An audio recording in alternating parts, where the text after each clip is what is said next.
ఢిల్లీలో గాలి కాలుష్యం కట్టలు తెంచుకుంటోంది. కొన్ని రోజులుగా కాలుష్య మేఘాలు దట్టంగా కమ్ముకోవడంతో ఊపిరాడని పరిస్థితి. మనుషులే కాదు, సమస్త జీవకోటిని మింగేసే స్థాయిలో కాలుష్యం కోరలు చేస్తోంది. ప్రపంచంలోని అత్యంత కాలుష్య నగరాల్లో ఢిల్లీ ఒకటి. అందుకే హస్తినాలో కాలుష్య నియంత్రణ అసాధ్యంగా మారిన పరిస్థితి కనిపిస్తోంది. ఆపన్న హస్తం అందించేందుకు సిద్ధమంటోంది డ్రాగన్. బీజింగ్ ఫార్ములాను ఢిల్లీలో వర్కౌట్ చేసేందుకు సిద్ధమంటోంది. ఇంతకీ కాలుష్య భూతంపై చైనా సాధించిన విజయగాథేంటి? జిన్పింగ్ సర్కారు సాయాన్ని మోడీ తీసుకుంటారా? ఆ ఆలోచన కేంద్రానికి ఉందా? దేశ రాజధాని ఢిల్లీలో అసలేం జరుగుతోంది?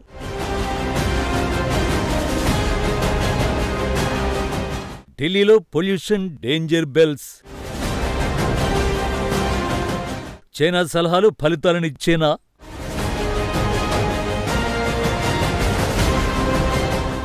తినే తిండి కలుషితం, తాగే నీరు కలుషితం, పీల్చే గాలి కలుషితం. దేశ రాజధానిలో దుస్థితి ఇది. నేడు మనిషి పీల్చడానికి స్వచ్ఛమైన గాలి కూడా కరువవుతోంది. ఢిల్లీలో కాలుష్యం కోరలు చాస్తోంది. సామాన్యుల జీవితాల్ని అల్లకల్లోలం చేసేస్తోంది. కాలుష్య మేఘాలు కమ్ముకోవడంతో హస్తిన డేంజర్ జోన్లో పడుతోంది. ఒకవైపు మంచు, మరోవైపు పొగతో ఢిల్లీ వాసులు తీవ్ర ఇబ్బందులు పడుతున్నారు. గంటకు కాలుష్య తీవ్రత పెరగడంతో డేంజర్ బెల్స్ మోగుతున్నాయి. దీంతో ఈ నగరానికి ఏమైందంటూ స్థానికులు తలలు పట్టేసుకుంటున్నారు. వీధిలోనే కాదు, ఇంట్లో ఉన్న తప్పించుకోలేరు. కాలుష్యం కన్నెర చేసిందంటే ముప్పు ఖాయం. హస్తినలో ప్రతి ఏటా ఇదే పరిస్థితి. కాలుష్యం చాపకింద నీరులా విస్తరిస్తోంది. మన పాలకులేమో కాలుష్యాన్ని అరికట్టేందుకు ముందడుగు వేయడం లేదు. అధికారులు సైతం దృఢచిత్తంతో కాలుష్య నివారణ విధానాన్ని అమలు చేయడం లేదు. దీంతో వేలాది మంది వలసబాట పడుతున్నారు. మరికొందరు ఎటూ పోలేక దిక్కుతోచని స్థితుల్లో సతమతమవుతున్నారు. రోజురోజుకు భరించలేనంత కాలుష్యం పుట్టుకొస్తోంది. ప్రజారోగ్యానికి ముప్పు వాటిల్లుతోంది. ఒక ఢిల్లీలోనే కాదు, దేశంలోని అనేక నగరాలు కాలుష్యంతో నిండిపోయాయి. కేంద్ర రాష్ట్ర పాలకులు వైఫల్యాలను కప్పిపుచ్చుకునేందుకు ప్రయత్నాలు చేస్తున్నారు. ఎటొచ్చి సామాన్యులే సమిధులుగా మారుతున్నారు.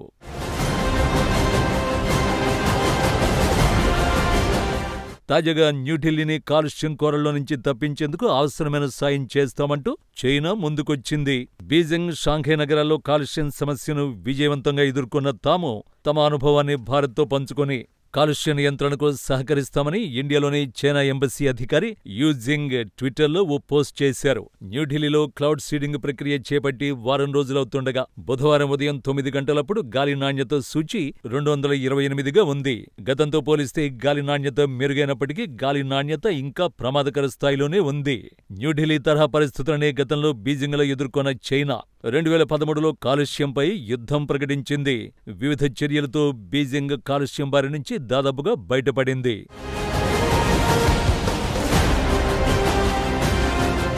దశాబ్దంలో చైనా పరిశ్రమల్ని మార్చడం, వాహన ఉద్గారాలు నియంత్రించడం, స్వచ్ఛమైన ఇంధన వినియోగాన్ని విస్తరించడం వంటి చర్యలను వేగంగా అమలు చేసింది. ఈ చర్యలు బీజింగ్, షాంఘై వంటి నగరాల్లో పొగమంచు స్థాయిల్ని తగ్గించడంలో కీలకంగా నిలిచాయి.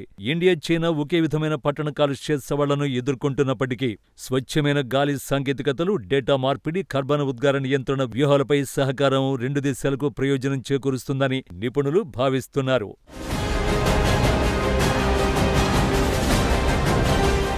కాలుష్య కోరల్లో కొట్టుమిట్టాడుతున్న దేశ రాజధాని ఢిల్లీలో వాయు నాణ్యతను మెరుగుపరిచేందుకు తమ వంతు సాయం అందించేందుకు సిద్ధంగా ఉన్నామని చైనా ముందుకొచ్చింది.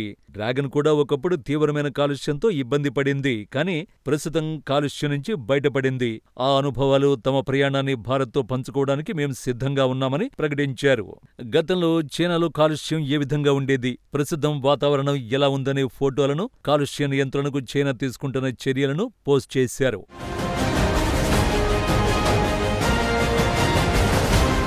కొద్ది రోజులుగా ఢిల్లీలో డేంజర్ బెల్స్ మోగుతున్నాయి. వాయు కాలుష్యం పతాక స్థాయికి చేరుకుంటోంది. గాలిలో తేమ పెరిగిన కొద్దీ కాలుష్యం తీవ్రమవుతోంది.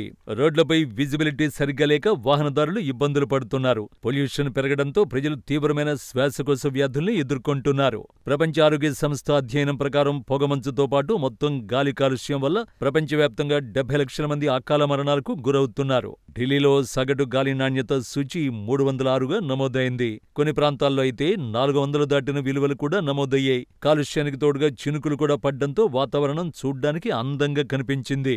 కానీ ఆకాశమంతా మబ్బులతో కప్పి ఉండడంతో కొన్ని చోట్ల చీకట్లలుముకున్నాయి. దీంతో ఎదురుగా ఉన్నవారు కూడా కనిపించనంతగా ఉన్న వాతావరణంతో ప్రజలు నరకాన్ని అనుభవిస్తున్నారు. ఇళ్ల నుంచి బయటకొస్తే బ్రీతింగ్ మాస్కులను తప్పకుండా ధరిస్తున్నారు.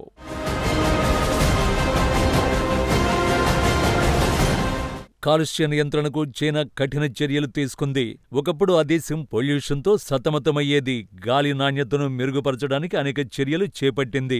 రాజధాని బీజింగ్తో పాటు పలు నగరాలు, పారిశ్రామిక కేంద్రాల్లో కాలుష్యం ప్రపంచ రికార్డులు సృష్టించింది. ప్రభుత్వం వెంటనే స్పందించి కాలుష్య నియంత్రణ చర్యలు ముమ్మరం చేయడంతో డ్రాగన్ నగరాలు కాలుష్యం నుంచి బయటపడ్డాయి. అందుకోసం చైనా గాలి నాణ్యత ప్రమాణాలను నిర్దేశించి వాటిని ఖచ్చితంగా అమలు చేసింది. కాలుష్య నియంత్రణ చర్యలు ఉల్లంఘిస్తే కఠినమైన జరిమానాలు, శిక్షలు విధించింది. దశాబ్ద కాలంగా అనుసరిస్తున్న క్లీన్ ఎయిర్ పాలసీ మెరుగైన ఫలితాలను ఇచ్చింది. చైనా తీసుకున్న చర్యలో చిన్న, అసమర్థమైన బొగ్గు బాయిలర్లను మూసివేయడం, అధిక కాలుష్యం కలిగించే ప్లాంట్లను వేరే చోటికి తరలించడం చేశారు. భారీ పరిశ్రమలు, వాహనాలకు కఠినమైన ఉద్గార ప్రమాణాలను ఏర్పాటు చేశారు. పవన, సౌర జల విద్యుత్ కేంద్రాలను విస్తరించారు. గాలి నాణ్యతను పర్యవేక్షించడానికి ఉపగ్రహ డేటా, రియల్ టైం మానిటరింగ్ వ్యవస్థల్ని ఏర్పాటు చేశారు. కాలుష్య నియంత్రణ చర్యలు పాటించకపోతే కఠినంగా శిక్షలు, జరిమానాలు అమలు చేశారు. చైనా విద్యుత్ వాహనాలు, పవన, సౌర విద్యుత్ ఉత్పత్తిపై భారీగా పెట్టుబడులు పెట్టింది. వాయు కాలుష్యం తీవ్రంగా ఉన్నప్పుడు కాలుష్యకారక కర్మాగారాల్ని తాత్కాలికంగా మూసేసింది. భారత్ కూడా వాయు కాలుష్య నియంత్రణకు ఇదే స్థాయిలో కఠిన చర్యలు తీసుకుంటే పరిస్థితి మారుతుందని నిపుణులు భావిస్తున్నారు. కర్బన ఉద్గారాలకు, కాలుష్యానికి ప్రధాన కారణాలు విద్యుత్ ఉత్పాదన, రవాణా రంగాలు. వీటిలో మార్పులొస్తే ఖచ్చితంగా భారత కాలుష్య స్థాయిలో మార్పు వచ్చే అవకాశం ఉంటుంది. ఇప్పటికే భారత్ ఎలక్ట్రిక్ వాహనాలు, సౌర విద్యుత్తుపై దృష్టి సారించినప్పటికీ కాలుష్య నియంత్రణ విషయంలో చైనా అంత కఠినంగా మాత్రం లేదు.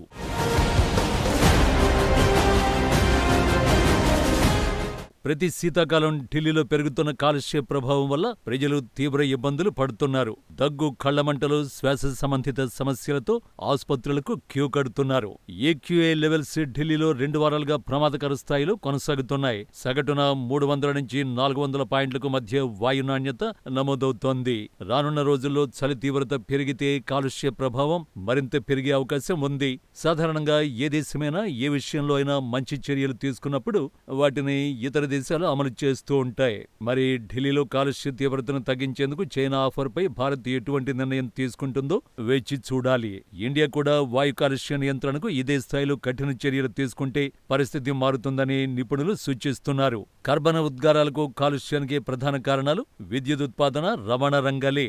అందుకే వేగంగా పునరుత్పాదక ఇంధనాలకు మారుతోంది. చైనా విజయాలను పరిశీలించి భారతదేశ పరిస్థితులకు, సవాళ్లకు అనుగుణమైన విధానాన్ని రూపొందించి అమలు చేయాలనే అభిప్రాయం వ్యక్తమవుతోంది.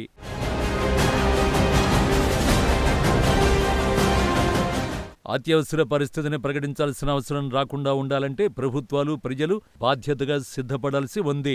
ప్రజాజీవనం స్తంభించిపోయాక ఇళ్లలో నుంచి బయటకు రాకండని హెచ్చరించే దుస్థితి పునరావృతం కాకుండా ఉండాలి. అంటే మన పాలకులకు భవిష్యత్ దర్శనం ఉండాలి. విపత్తును అంచనా వేసి ముందస్తుగా ప్రణాళికాబద్ధంగా పట్టణ పురోగమనం జరగాలి. ఇప్పటికైనా ఆరోగ్యకరమైన భవిష్యత్ భారత నిర్మాణంలో మనందరం భాగస్వాములమవుదాం.